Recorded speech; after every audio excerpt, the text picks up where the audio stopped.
అయితే తప్ప ఇంట్లో పెద్దగా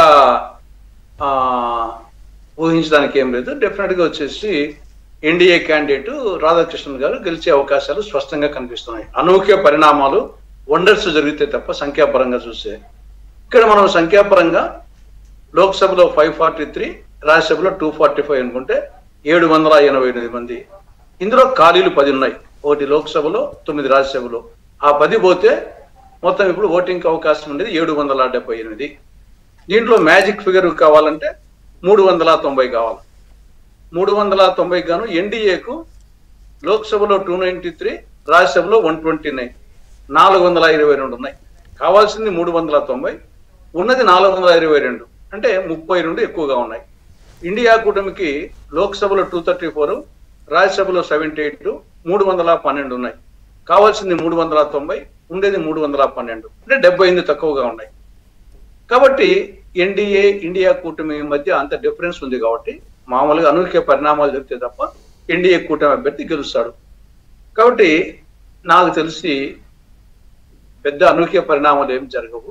అయితే ఇలాంటి ఇంత క్లియర్ గా బలాబలాలు ఇంత క్లియర్ గా ఉన్నప్పుడు అభ్యర్థిని పెట్టడంలో స్ట్రాటజీ ఏంటి?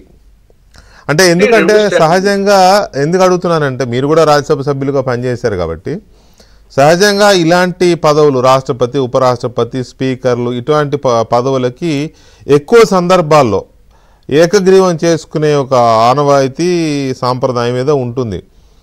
ఏదైనా అనివార్యమైతే తప్ప ఎన్నికలకి దిగరు. ఇంత క్లియర్ మెజారిటీ ఎన్డీఏకి ఉంది అని తెలిసిన తర్వాత కూడా అభ్యర్థిని పెట్టడంలో ఆంతర్యం ఏంటి? 2 అంశాలు. మనం రాష్ట్రపతి ఎన్నికలే ఒక నీలం సంజీవ్ రెడ్డి గారు తప్ప మిగతా అందరికీ పోటీ ఉన్నది. అందరికీ భారత రాష్ట్రపతిలో ఓన్లీ నీలం సంజీవ్ రెడ్డికే పోటీ లేకుండా గెలిచింది. ఒకసారి పోటీ ఉండి ఓడిపోయినాడు ఆత్మప్రబోధంచారము, ఇంకోసారి పోటీ లేకుండా గెలిచింది. 2 ఆయనే. మిగతా అందరికీ పోటీ ఉంది. రాష్ట్రపతికి పోటీ ఉన్నప్పుడు ఉపరాష్ట్రపతికి పోటీ ఉండడంలో పెద్ద ఆశ్చర్యం లేదు.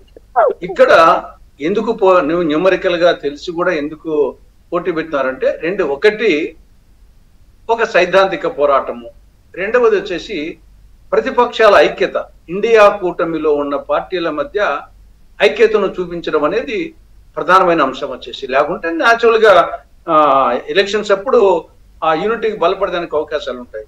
కాబట్టి అటు ప్రతిపక్షాల ఐక్యతకు, ఇండియా కూటమి అభ్యర్థి పార్టీల ఐక్యతకు, రెండవది వచ్చేసి ఒక భావ సారూప్యత పరంగా మేము వచ్చేసి ఒక మంచి క్యాండిడేట్ను, ఒక న్యాయవాది, ఒక న్యాయమూర్తి, ఒక రాజకీయాలకు అతీతమైన వ్యక్తిని పెట్టాము. ఆ పక్క వచ్చేసి ఒక ఆర్ఎస్ఎస్ భావజాలం ఉండే వ్యక్తి, బీజేపీ క్యాండిడేటు. కాబట్టి ఆ పక్క ఇక్కడ ఒక భావ సారూప్యత చూపేదానికి న్యాచురల్ గా సుదర్శన్ రెడ్డి క్యాండిడేట్స్ ఉపయోగ